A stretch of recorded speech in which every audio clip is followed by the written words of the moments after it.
और भगवान कृष्ण को वो योगेश्वर कहते हैं। भगवान कृष्ण को योगेश्वर कहना वो तो साधारण बात है, वो साधारण योगेश्वर नहीं है, वो तो महा महा परम परम परम परम महायोगेश्वर है कृष्ण।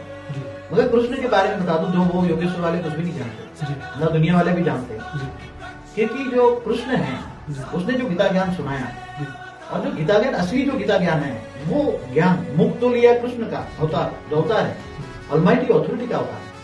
कृष्ण जो भक्तिमार्ग वाले कृष्ण को इस ब्रह्मांड के विष्णु का अवतार मानते हैं, कई ज्ञानी जो है पर ब्रह्म का अवतार मानते हैं, कई लोग शिव का अवतार मानते हैं, मगर वास्तव में जो राम और कृष्ण है और उसमें जो कृष्ण अवतार है वो ऑलमाइटी अथॉरिटी का अवतार है। अब ऑलमाइटी अथॉरिटी कितनी बड़ी है वो तो जानने के लिए आप साइंस का शब्द लो तो वो एक सोलर सिस्टम माना एक ब्रह्मांड, गैलेक्सी माना महाब्रह्मांड, यूनिवर्स माना परम महाब्रह्मांड, मल्टीपल यूनिवर्स माना बहुत बड़े बड़े बड़े ब्रह्मांडों का, ऐसे बेहिसाब ब्रह्मांडों का वो मालिक है।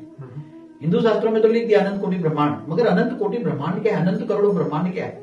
अब साइंस वाले ब्रह्मांड एक यूनिवर्स को कहते हैं, क्या कहते हैं, एक यूनिवर्स को एक ब्रह्मांड कहते हैं, तो वो कहते हैं अनंत कोटि ब्रह्मांड as per mythology of Hinduism, as per mythology of Hinduism. तो वो कहते हैं कि मल्टीपल यूनिवर्स हैं, जैसे सागर के किनारे रेत के दाने इतने यूनिवर्स हैं, बिल्कुल जैसे सागर के किनारे रेत के दाने नहीं गिन सकते इतने यूनिवर्स नहीं गिन सकते, मगर ये यूनिवर्स जिनको मल्टीपल यूनिवर्स कहते हैं वो भी कुछ नहीं है।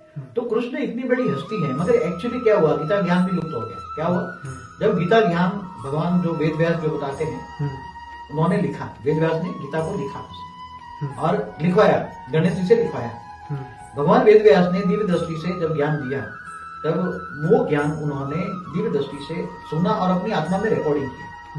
मगर जब वो सुना रहे थे तब वो है तो गीता का ज्ञान लिखने वाला वेद व्यास तो वैसे विष्णु का अवतार मानते हैं, अब विष्णु का अवतार ने वो ज्ञान दिया, एक अवतार ने द्वारा लिखवाया, वेद व्यास के द्वारा लिखवाया।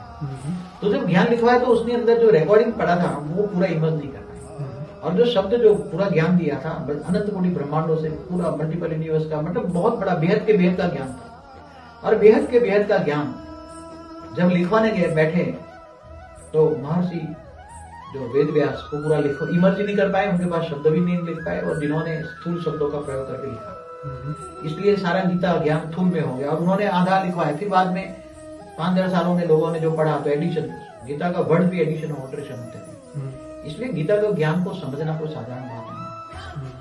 और भारत के शास्त्रों में जो वेदों में ज्ञान था, उपनिषदों में ज्ञान था, वो भी लुप्त हो गया। आज तो अनंत कोटि ब्रह्मांड भी शब्द लुप्त होते जा रहे हैं। मैंने एक बार एक बुक पढ़ी थी, वही रिप्रिंट हो गया तो दोबारा आई, तो वहां जो अनंत कोटि ब्रह्मांड शब्द रखे थे वो वहां उन्होंने अनंत कोटि ब्रह्मांड की जगह अनंत कोटि लोक लिख दिए। क्या लिख दिए, तो ऐसे शब्द समझ में नहीं आते, ऐसे शब्द उन्होंने लोक, इसलिए बेहद